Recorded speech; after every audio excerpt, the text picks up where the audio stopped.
మహిళలపై జరుగుతున్న దాడులు, హింస, అణిచివేతకు వ్యతిరేకంగా మహిళా దినోత్సవాన్ని జరుపుకోవాలని మహిళా చేతన ప్రధాన కార్యదర్శి కె పద్మ కోరారు.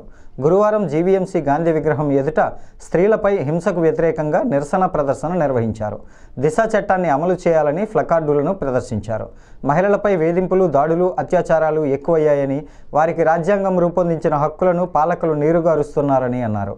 గృహహింస, వరకట్న వేధింపులకు వ్యతిరేకంగా పోరాడాలని పిలుపునిచ్చారు. ప్రగతిశీల కార్మిక సమైక్య నాయకురాలు అన్నపూర్ణ, హెచ్ఆర్ఎఫ్ ప్రతినిధి కె అనురాధ, బేగం, లావణ్య, నూకరాజు, రాంప్రభు ఈ కార్యక్రమంలో పాల్గొన్నారు.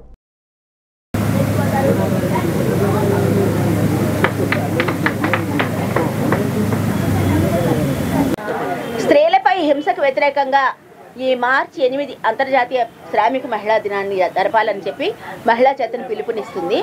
ఎందుకంటే ఇటీవల కాలంలో దేశంలో చాలా విపరీతంగా అత్యాచారాలు పెరిగాయి. పరువు హత్యలు. ఇవాళ పేపర్లో ఏంటంటే గుంతకల్ అనే ఊరిలో ఒక తండ్రి తన కూతురు వేరే అతన్ని ప్రేమించిందని చెప్పి ఆ అమ్మాయిని అతన్ని మర్చిపోమని చెప్పి చాలా ఒత్తిడి పెట్టి, అయినప్పటికీ ఆ అమ్మాయి వినిపించుకోలేదని చెప్పి నీతో మాట్లాడాలని బయటికి తీసుకెళ్ళి ఒక తోటలోకి తీసుకెళ్ళి ఆ అమ్మాయిని అక్కడ చెట్టుకు ఉరేసి చంపేసి, మళ్ళీ ఇంకా ఏంటి అతని కక్ష ఏంటి తీరలేదో తెలియదు, కొంత దూరం వెళ్ళి వెనక్కి వచ్చి బండిలో ఉన్న పెట్రోల్ అంతా అమ్మాయి మీద వేసి తగలబెట్టేసి వెళ్ళి పోలీస్ స్టేషన్లో లొంగిపోయాడు. పోలీసులు వచ్చేటప్పటికి కుక్కలన్నీ మొత్తం ఆ మిగిలిపోయిన డెడ్ బాడీని, ఎందుకంటే అది కాలింది కాబట్టి కుక్కలకు తినడానికి అనువుగా మారిపోయింది ఆ బాడీ, దాన్ని కుక్కలు మొత్తం చింపేసి పీక్కు తినేసాయి. ఈ సంఘటన ఇవాళ పేపర్లో రిపోర్ట్ అయింది. ఇది పరువు హత్య. అలాగే మన చంద్రబాబు నాయుడు గారి నియోజకవర్గం కుప్పంలో ఒక అమ్మాయి అబ్బాయి ప్రేమించుకుని హైదరాబాద్ వెళ్ళి పెళ్లి చేసుకున్నారు 3వ తారీఖుని. తిరిగి ఊర్లోకి రాగానే అమ్మాయి తండ్రి, ఇతర సభ్యులు అందరూ కూడా వాళ్ళిద్దరి మీద దాడి చేసి పంచాయతీ పెట్టారు. ఆ పంచాయతీలో పెద్దల మీద కూడా దాడి చేసి ఆ అమ్మాయిని కత్తితో పొడిచేశాడు. తండ్రి ప్రియుడిని పొడిచాడు, గ్రామ పెద్దలను కూడా పొడిచాడు. ఇది పరువు హత్య. అంటే వాళ్ళిద్దరు ఇంకా బతికున్నారు.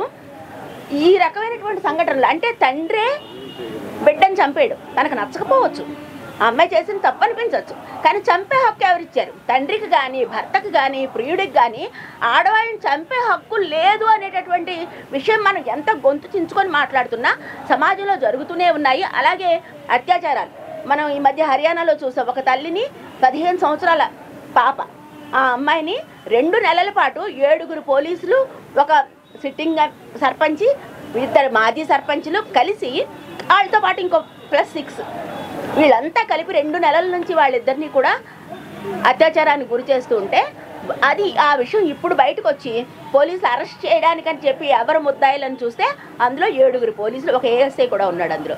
అంటే ఈ రకమైనటువంటి సంస్కృతి భారతదేశంలో ఉంది.